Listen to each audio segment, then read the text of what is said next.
आज बीजेपी के नए प्रदेश अध्यक्ष का ऐलान होगा, जिसकी चर्चा कई दिनों से चल रही थी। आज उस चीज का ऐलान होगा। भारतीय जनता पार्टी के नए प्रदेश अध्यक्ष कौन होंगे, इसको लेकर लगातार सस्पेंस बरकरार था और आज बीजेपी के नए प्रदेश अध्यक्ष का ऐलान होना है। लखनऊ से ये बड़ी खबर सामने आ रही है। आज बीजेपी के नए प्रदेश अध्यक्ष का ऐलान होगा। सस्पेंस से पर्दा उठाया जाएगा। कई नाम फहरिस्त में है, कई नामों की चर्चा हुई। हालांकि कौन होगा भारतीय जनता पार्टी के नए प्रदेश अध्यक्ष, ये देखना बेहद दिलचस्प होगा।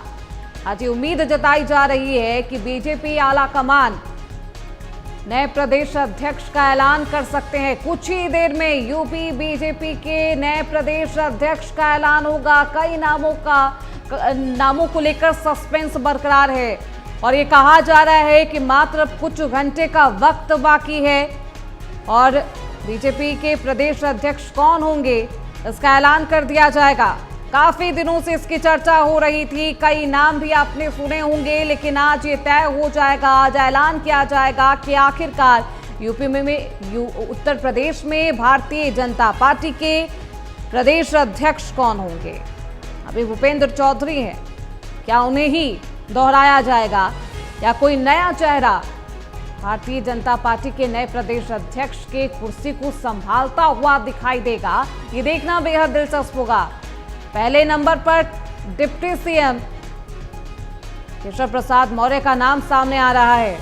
कुछ ही देर में यूपी बीजेपी के नए प्रदेश अध्यक्ष का ऐलान होना है।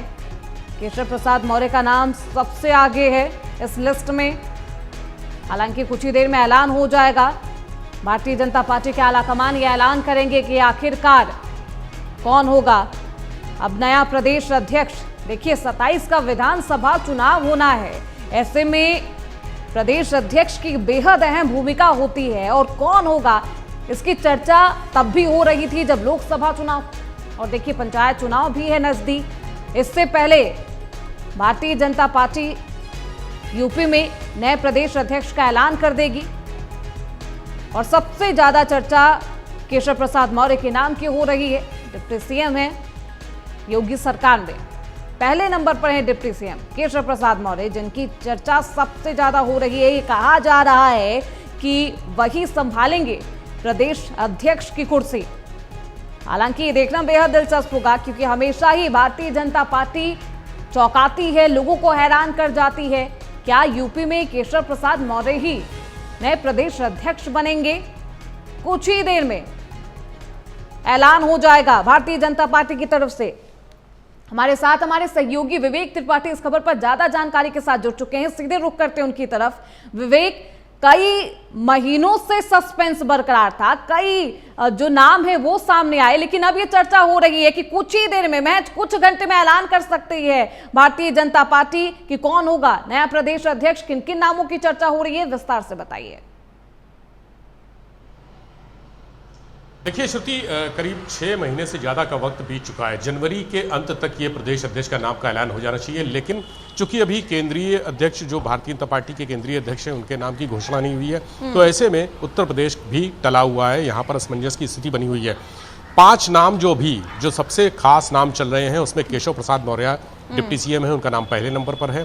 इसके बाद दूसरा नाम आता है जल शक्ति मंत्री स्वतंत्र देव सिंह का, वो भी प्रदेश अध्यक्ष रह चुके हैं। केशव मौर्य भी प्रदेश अध्यक्ष रह चुके हैं और आपको याद होगा केशव मौर्य जब प्रदेश अध्यक्ष थे उसी के बाद भारतीय जनता पार्टी की सरकार 2017 में बनी थी। जीत का रास्ता प्रशस्त किया था केशव प्रसाद मौर्य ने अपने नेतृत्व में। और स्वतंत्र देव सिंह भी बहुत महत्वपूर्ण तरीके से उत्तर प्रदेश को चलाते रहे हैं, यहाँ भाजपा को चलाते रहे हैं। उनकी रणनीतियाँ भी लगातार सरकार के हित में और विपक्ष को चारों खाने चित करती नजर आई हैं। इस समय जो 5 नाम है वो ओबीसी चेहरों के हैं।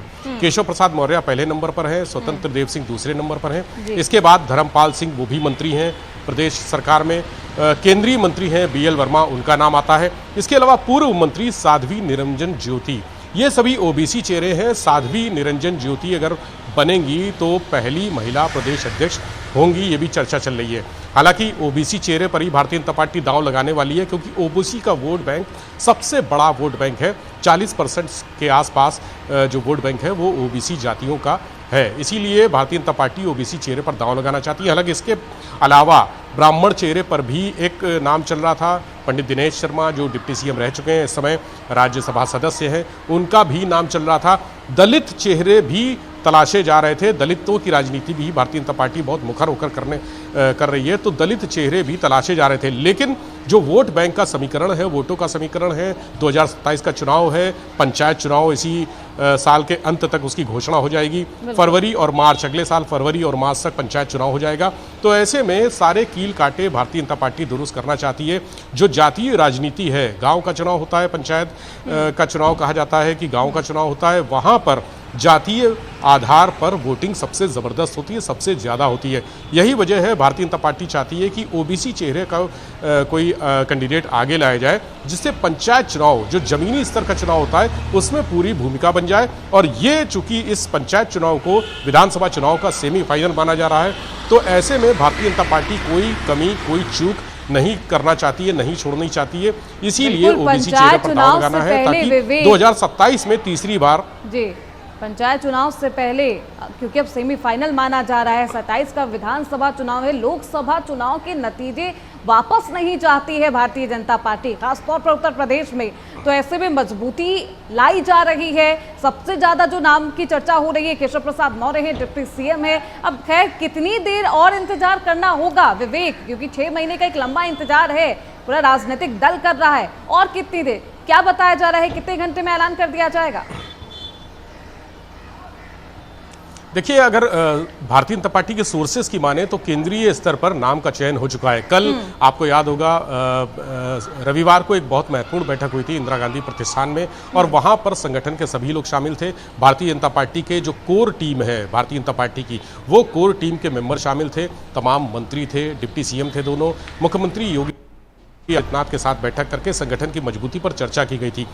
पिछले कई दिनों से हम देख रहे हैं कि केशव प्रसाद मौर्य भी दिल्ली गए, अमित शाह से मिले। उसके बाद ये कहा गया कि केशव प्रसाद मौर्य प्रदेश अध्यक्ष बनेंगे, उनका नाम फाइनल हो गया है। भूपेंद्र चौधरी भी आज दिल्ली में है, कल भी वो दिल्ली में थे, जो वर्तमान अध्यक्ष हैं।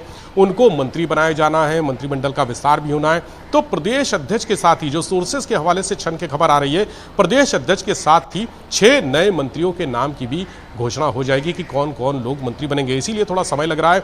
6 महीने का समय प्रदेश अध्यक्ष के नाम पे लग गया।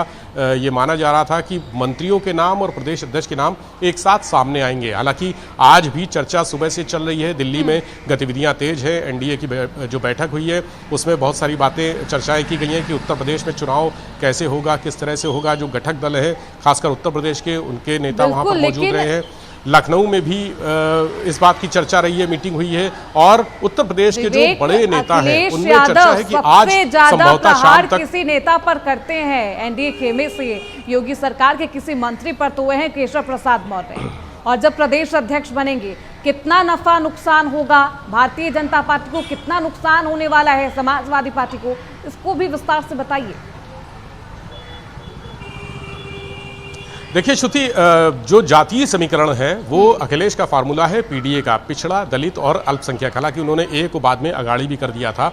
और ये जो जातीय समीकरण था, इसने लोकसभा चुनाव में भारतीय जनता पार्टी के पसीने छुड़ा दिए थे। लोकसभा चुनाव के पहले उन्होंने ये नारा लॉन्च किया था, और लोकसभा चुनाव में पीडीए फार्मूला इतना जबरदस्त हिट रहा कि वहां पर भारतीय जनता पार्टी जो 80 में 80 का नारा दे रही थी, आधी से भी कम सीटों में सिमट गई। और अखिलेश यादव की पार्टी यानी समाजवादी पार्टी इस देश की तीसरी सबसे बड़ी पार्टी बन गई। 36 सीटें जीतकर समाजवादी पार्टी ने दमखम दिखाया, और उसी पीडीए फार्मूले की बदौलत। तो ये PDA formula Bharatiya Janata party भी समझ गई है कि पिछड़ा और दलित, इसमें जो जातियां आती हैं, जो वर्ग आते हैं, वो किस तरह से वोट प्रभावित करते हैं और किस तरह से पूरे चुनाव की बिल्कुल देखिए, नतीजे पलट देते हैं। लोकसभा चुनाव के नतीजे यूपी में भारतीय जनता पार्टी वापस नहीं दोहराना चाहती है। ऐसे में जमीनी स्तर के साथ साथ संगठन को मजबूत करने की कोशिश की जा रही है। किस नाम पर मुहर लगाया जाता है आलाकमान के द्वारा, ये देखना बेहद दिलचस्प होगा। बहुत शुक्रिया विवेक आपका इन तमाम जानकारियों के लिए।